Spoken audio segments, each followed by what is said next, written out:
calling all gluttons for punishment. Elon Musk tweeting that he's actively searching for a new Twitter CEO, a position that he's repeatedly said was virtually unfillable. The star search is of great concern to Tesla shareholders, of course, alarmed by the stock's stunning fall from grace, down 8% Tuesday and 60% year to date, thanks in part to Twitter-related risk. Can Musk truly find a replacement, with apologies to New Kids on the Block here, the right stuff? Paul LaMonica joins us now, who always has the right stuff. The danger is the next CEO gets the stuffing knocked out of them. Who might it be, Paul? I can't believe you just went New Kids on the Block. My teenage self from the late 80s is cringing right now, as well as my nearly 50-year-old self. But anyway, Elon Musk, he wants to stop running Twitter, but he seems to not be, not be certain that he can find someone that can do the job. As he tweeted yesterday, I will resign as CEO as soon as I find someone foolish enough to take the job. After that, I will just run the software and servers teams. One, not really a great job posting. Hey, come take this thankless, stupid job where you'll have to report to me, the most preeminent micromanager on the planet. And if he's running the software and servers teams, what's left for the CEO to do? The advertising business that Musk is trying to de-emphasize as they go more with subscriptions and Twitter Blue? I don't understand what Musk is trying to do at Twitter. Tesla investors still seem concerned. The stock is up a little bit in pre-market trading, Julia, but not that much considering the 8% decline you mentioned yesterday and the gigantic 60% drop this year. I think a lot of people would love to see more confidence from Musk that he's going to just resume running Tesla and SpaceX and everything else he's doing and maybe just stop with this Twitter folly. Yeah, and that he can find someone competent to turn this around, because that is a point that he's emphasized on a number of occasions. It's going to take someone with great confidence. Step forward, Snoop Dogg, because he did put a Twitter poll out himself suggesting that he was ready to take the helm. And unlike Elon Musk, it was a big fat yes in response. And it wasn't an insignificant number of people. Yes, over 3 million, I believe, voted in the Snoop poll, and an overwhelming majority, 81%.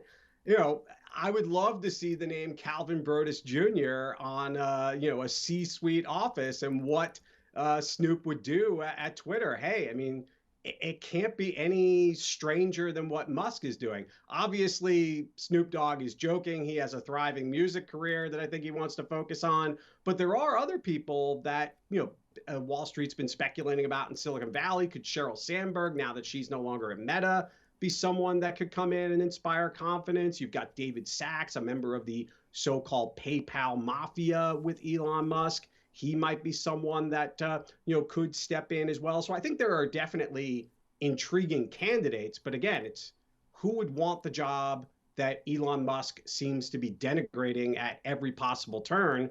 And then again, you have to report to Musk, which, look at Tesla and the revolving door of executives that have left there.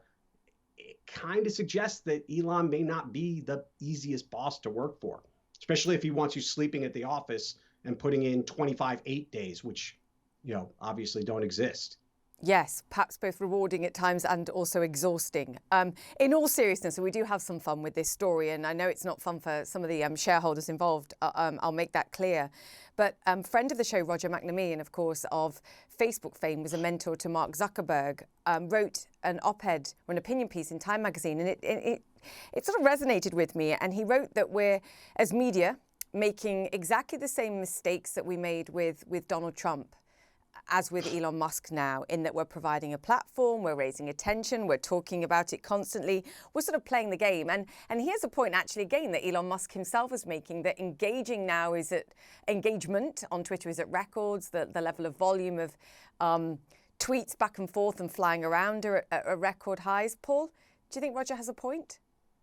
I think Roger does have a point. What's interesting, though, is you do have to wonder how much this does really benefit Musk and Twitter, other than maybe Elon's inflated ego. Because let's be honest, he keeps talking about Twitter being a terrible company and, financially, and that there's bankruptcy risk and no one would want the CEO job. So I'm not so sure that all of our focus in the media on Twitter is helping Twitter financially. But I think Roger McNamee makes a great point that, yes, in the same manner that maybe the media made mistakes by going all in on the former president as soon as he descended on that escalator to run for president and then actually win the election in 2016, it's possible that we're paying too much attention to Elon Musk.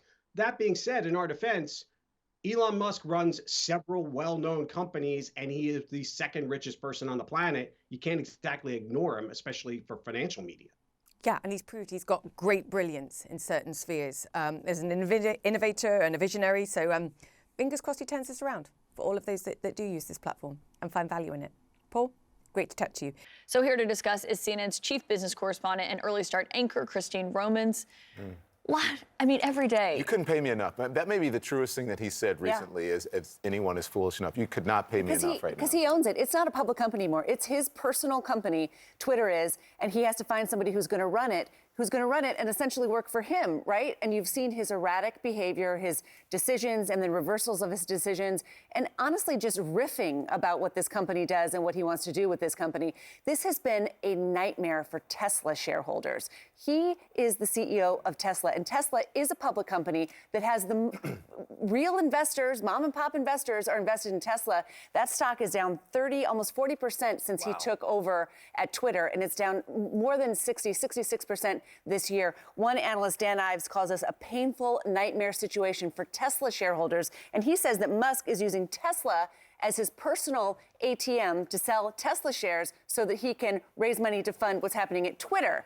So you've got Twitter, which is a rather small platform, private company that is getting all of this attention from Elon Musk. When you have a big public company making electric cars that investors have exposure to, that he is the CEO of. So it's a very fascinating situation here. There are big shareholders in Tesla who want Elon Musk to stay focused on Tesla, let go of Twitter here. The numbers are crazy. Tesla stock has lost $565 billion in market value since it peaked at more than $1 trillion in late 2021, a year ago. I know, it's amazing. And now look, there's been a run on these tech stocks, right? I mean, tech stocks are down worse than the overall market. The S&P is down 20%. Tech stocks are down worse. So there's also this high interest rate environment, and tech stocks have been overvalued. And so there are a couple of things going on there. But Tesla is doing worse than some of these other tech companies. And and it is a time when Tesla shareholders, many of them think that Elon Musk has got to stop the distraction with Twitter and get focused back again on what his core companies are. I just, like I said, you couldn't pay me. I don't understand I don't understand the strategy you're considering. The money actually does come from Tesla, right? And you have Twitter, as you said, sucking all the oxygen out of the room. And you've got Mastodon. 180,000 people joined something called Mastodon in one day last week. Something called Post has 180,000 people on its wait list. 20,000 people had been invited to join. 16,000 have activated. So you have smart people on Twitter who are talking about where are we going to go and continue this conversation, because this noise here on Twitter is not good anymore. Well, that's the point, because everyone says, oh, but Twitter can't go away. It's too big to fail. But that's not true, because someone will come in. Right? Mastodon and Post. A lot of people are going to them. Is Twitter too big? I mean, I don't my think parents don't even, they're like, why do you keep talking about Twitter and Elon Musk and Twitter? Come like, here. Why are you talking about this? Because it's My parents are like, the same he thing. likes electric cars. Why are you talking? What is this Twitter? I'm the Twitter user at the table who's going to be like, okay, but I love use it Twitter, too. and I think it's really, really functional. Would you go someplace else? I Are don't you know. seeing people go Donnie's someplace trying to get else? me to sign up for Mastodon, so we'll see. Really? What's important, as we should point out, it's an important news aggregate, but it's also important for people who live in places where there's not a free media. Agree. Where restrictions Agree. like Iran and such. Oh, it's a game changer in Right. some of these places. You're absolutely right. But someone will pick up the slack, right? The vacuum, if there's a vacuum, there'll be other platforms where people can go to, like you guys said, Mastodon or whatever, but, Caitlin, it's going to be tough for her to get off of Twitter. I'm not paying $8 a month. Or a blue check. I wish I could quit you. That's what she's saying about Twitter. Christine Robbins. Just tell me we what don't I want need to quit know. you. Would you be my filter? Yes, I'll give you a heads Thank up. you. All right, thanks so much.